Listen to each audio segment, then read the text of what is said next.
নমস্কার বন্ধুরা, কেমন আছেন সবাই? পাপিয়াস কিউলিনারি আর্টের আরেকটি নতুন ভিডিওতে আপনাদের সবাইকে স্বাগতম। আজকে আমি বানাবো আলু দিয়ে একটা মজাদার বিকেলের নাস্তা। আসলে বানাবো পটেটো বল। আর আমরা তো চিকেন দিয়ে চিকেন বল বানাই, খেতে যেমন ভীষণ ভালো লাগে, আলু দিয়ে এই বলগুলো বানালেও খেতে অনেক বেশি ভালো লাগবে। চিকেনের চেয়ে এর স্বাদ কোনো অংশে কম নয়। এবার আমি কেটে নিয়েছি পেঁয়াজ কুচি, আর খুব ছোট ছোট করে কেটে নিয়েছি ক্যাপসিকামটাও আমি কুচি করে নিয়েছি, পেঁয়াজটাও আমি কুচি করে নিয়েছি। এবার আলু সিদ্ধের মধ্যে আমি দিয়ে দিলাম। আলুটা প্রথমে ম্যাশ করে নিয়েছি, এরপর আমি সব কিছু দিয়ে মশলাপাতি দিয়ে মেখে নেব। আপনারা চাইলে এখানে অন্যান্য সবজিও ইউজ করতে পারেন, তবে আমি আজকে পেঁয়াজ কুচি, ক্যাপসিকাম কুচি, আর ধনিয়া গুঁড়া, জিরে গুঁড়া, হলুদ গুঁড়া, মরিচ গুঁড়া, আর দিয়ে দিয়েছি সরিষার তেল, আর আমি এখানে গরম মশলার গুঁড়াটাও দিয়েছি।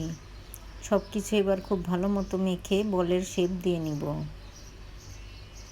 তবে আমি এখানে আগেই ময়দা বা চালের গুঁড়া দিব না, আগে একটু ভালো করে মেখে তারপর কিছু একটা দিয়ে দিব।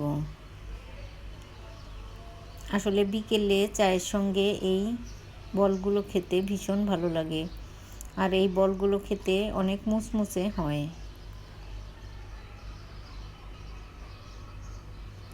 এভাবে করে আমি সবগুলো বল বানিয়ে নিব। তবে এর আগে আমি একটু ময়দা দিয়ে নিচ্ছি। আপনারা চাইলে এখানে চালের গুঁড়াটাও দিতে পারেন। ময়দা দিয়ে নিচ্ছি, আর আমি এবার খুব ভালো মতো মেখে নেব। আর আমি এখানে স্বাদ মতো লবণও দিয়ে দিয়েছি। এবার সবগুলো বল আমি বানিয়ে নিব। আপনারা চাইলে বিকেলের নাস্তায় এভাবে আলু দিয়ে বল বানিয়ে খেতে পারেন, ভীষণ মজার হয় এই বলগুলো। এবার হাতটা আমি ভালো করে ধুয়ে নিয়েছি, আর হাতে একটু তেল মেখে বলগুলো বানিয়ে নিব।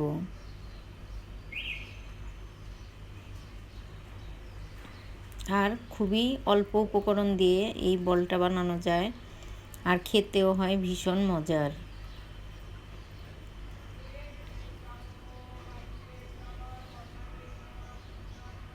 এবার সবগুলো বল আমি একইভাবে বানিয়ে নিচ্ছি, আর আমি কড়াইতে তেলও বসিয়ে দিয়েছি। তো বন্ধুরা, আমার আজকের এই ভিডিওটা কেমন লাগলো অবশ্যই জানাবেন।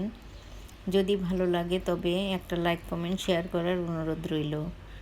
আর যারা ফেসবুক থেকে দেখছেন তাদেরকে অনুরোধ রইল আমার ফেসবুক পেজটি ফলো করার। যারা ইউটিউব থেকে দেখছেন তাদেরকে অনুরোধ রইল আমার ইউটিউব চ্যানেলটি সাবস্ক্রাইব করার। এবার আমি প্যানে আগেই তেল বসিয়ে দিয়েছি, তেলটা অনেক গরম হয়ে গিয়েছে। সবগুলো বল আমি এবার দিয়ে দিচ্ছি। ভাজার জন্য যতটুকু জায়গা হবে আমি সেই বলগুলো দিয়ে দিচ্ছি। তবে আমার সবগুলো বল দেয়া হয়নি, কারণ আরও কিছু বল এখনও ভাজার বাকি আছে।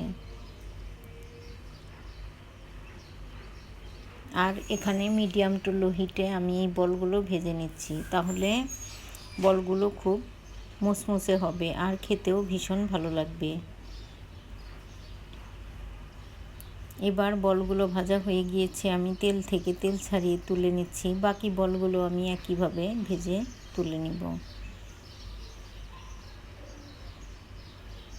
তো বন্ধুরা, দেখলেন তো খুব সহজে অল্প উপকরণে আর আলু দিয়ে আমি বানিয়ে ফেললাম এই মজাদার বলগুলো। আর যদি ভালো লাগে তবে আপনারা ওইভাবে বল বানিয়ে খেতে পারেন। আশা করি আপনাদেরও অবশ্যই ভালো লাগবে। তো বন্ধুরা, আজ এ পর্যন্তই। দেখা হবে নতুন কোনো ভিডিওতে। সে পর্যন্ত সবাই সুস্থ থাকবেন।